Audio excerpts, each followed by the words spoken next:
Bonjour, dans cette vidéo, nous allons parler de marketing et plus précisément de la fonction commerciale. Ce cours a été fait par Madame Biville, professeure à l'INSEE GEA de Draguignan.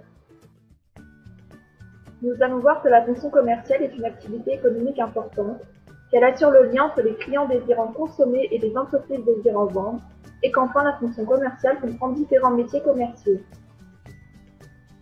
Donc dans un premier temps, nous allons voir qu'est-ce que la fonction commerciale, ensuite nous allons voir son évolution, et pour terminer, nous verrons quels sont ses acteurs au sein de l'entreprise. Dans l'économie, c'est la fonction économique qui assure le lien entre les fonctions de production et de consommation, donc entre les producteurs et les consommateurs.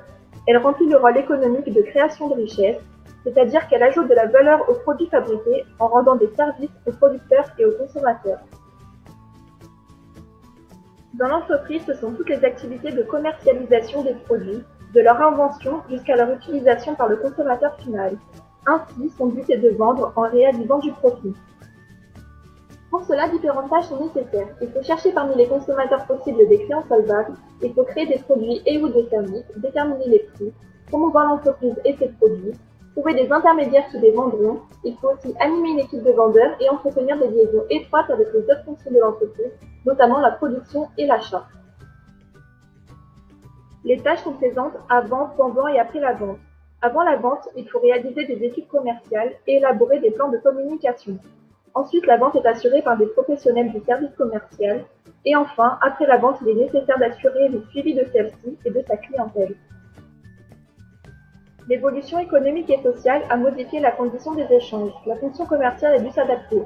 Au XIXe siècle, c'était une optique de production, la demande était supérieure à l'offre, c'était l'ère du travail à la chaîne. Ensuite, à partir de 1920, c'est devenu une optique de vente, l'offre était supérieure à la demande dans une société d'abondance. Au XXe siècle, le marketing est segmenté et orienté vers le client. L'objectif est de satisfaire les consommateurs, c'était l'ère du client roi. Depuis 1975, on a une mondialisation et une globalisation des marchés.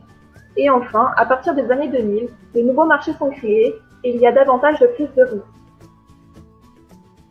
Les défis du marketing sont nombreux. En effet, il doit faire face à un consommateur mieux informé et plus expérimenté.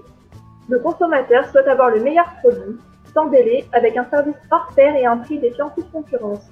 De plus, le consommateur est volatile et difficile à capter. Le consommateur a donc des attentes élevées en matière de service. Les acteurs de la fonction commerciale dans l'entreprise sont nombreux.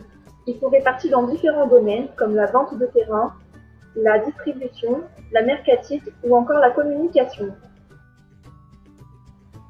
Nous allons zoomer sur 3 métiers de la vente de terrain. Nous pouvons trouver le directeur des ventes qui définit les objectifs de la vente.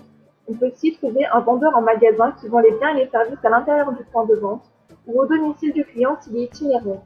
On peut aussi trouver un technico-commercial qui suit les clients et qui prospecte ou qui assure des tâches administratives. Au niveau mercatique, nous pouvons trouver le directeur mercatique qui détermine la politique commerciale de l'entreprise en fonction des objectifs généraux de celle-ci. On peut aussi trouver le chef de produit qui suit le produit de sa conception à sa commercialisation et qui suit le cycle de vie du produit. Ou encore, on peut trouver le télévendeur qui prend des rendez-vous téléphoniques pour le compte des vendeurs. Le marketing suit un cycle précis. D'abord, il faut étudier et analyser le marché. Ensuite, on s'occupe du relationnel et on fidélise les clients. Après, on fixe les objectifs du marketing pour définir, adapter et tarifier les biens et les services. Enfin, on réalise des actions de communication pour favoriser la commercialisation des produits. Pour conclure cette vidéo, nous pouvons constater que les métiers commerciaux sont nombreux, variés, plus ou moins spécialisés et en évolution constante selon les besoins du marché. De plus, ils nécessitent des formations spécifiques et d'avoir le sens du contact.